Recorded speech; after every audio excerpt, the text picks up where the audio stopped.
Halo guys, tahu nggak sih kalian, Badan Pusat Statistik di Indonesia mencatat pada tahun 2021 jumlah ayam potong mencapai 3.107 juta ekor.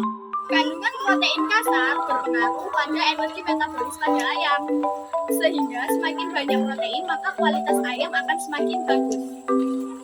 Di Indonesia, ayam dan telur memiliki konsumsi yang lebih tinggi daripada peternak lain karena harga yang lebih murah dan kualitas yang lebih bagus.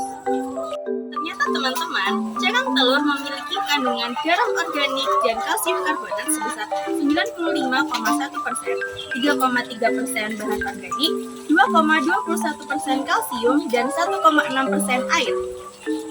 Ampas tahu mengandung protein sebesar 20,66%, serat kasar sebesar 20,26%, serta lemak kasar sebesar 2,71%.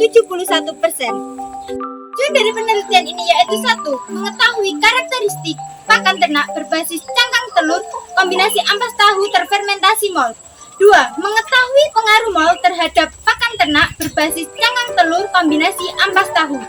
Dan yang ketiga yaitu mengetahui komposisi optimum pakan ternak berbasis cangkang telur kombinasi ampas tahu yang terfermentasi oleh mol limbah nasi. Dan yang terakhir atau yang keempat yaitu mengetahui efektivitas pakan pitik daripada pakan komersial.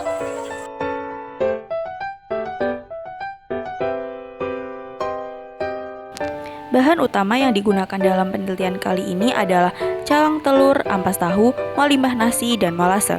Pembuatan pakan pitik dilakukan dengan beberapa langkah. Langkah pertama, pembuatan tepung ampas tahu dilakukan dengan pengeringan ampas tahu yang sebelumnya dicuci dan diperas agar kadar airnya berkurang, kemudian dijemur selama 3 hari.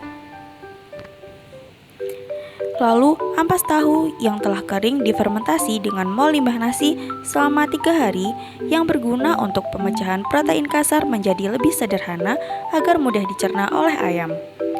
Hasil fermentasi selama 3 hari dikeluarkan dan dijemur di bawah sinar matahari.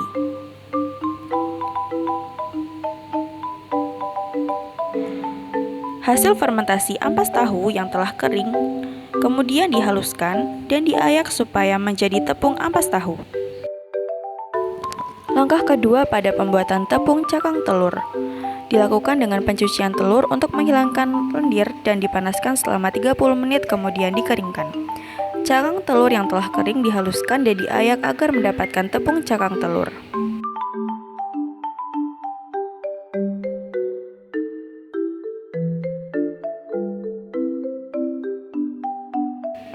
Langkah yang ketiga yaitu pembuatan pakan pitik. Komposisi pakan pitik pertama 1:1 dengan tepung cakang telur banding tepung ampas tahu yang ditambahkan molase sebanyak 3% dengan air. Perlakuan yang sama terhadap komposisi 1:2 dan 2:1.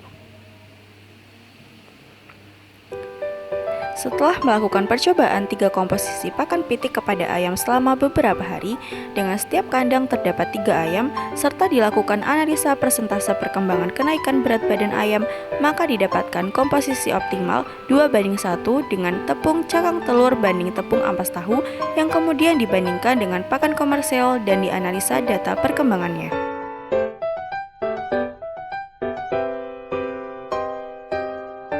Karakteristik pakan pitik dapat dilihat bahwa dalam berbagai perbandingan komposisi memiliki tekstur dan warna yang serupa. Namun, pada perbandingan 1:1 dan 1:2 memiliki bau kecut, sedangkan pada perbandingan 2:1 memiliki bau amis, menyerupai pakan ternak komersial, sehingga perbandingan 2:1 merupakan komposisi yang optimum. Pengaruh mol dapat dilihat dengan beberapa uji, yaitu pada uji Biuret dapat dilihat bahwa kandungan protein dari ampas tahu terfermentasi lebih tinggi daripada ampas tahu tanpa fermentasi. Hal ini dikarenakan adanya kandungan mikroba pada mol dapat memecah protein menjadi sederhana, sedangkan dapat dilihat pada cakang telur masih memiliki protein. Sedangkan pada pakan komersial terlihat bahwa tidak adanya protein.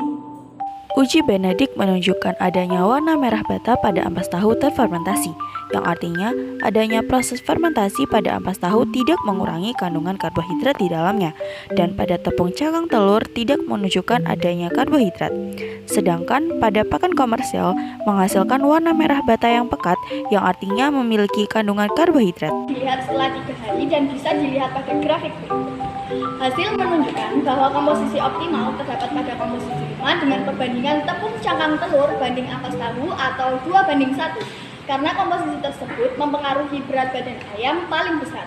Karena memiliki aroma yang sama dengan aroma pakan komersial yaitu amis.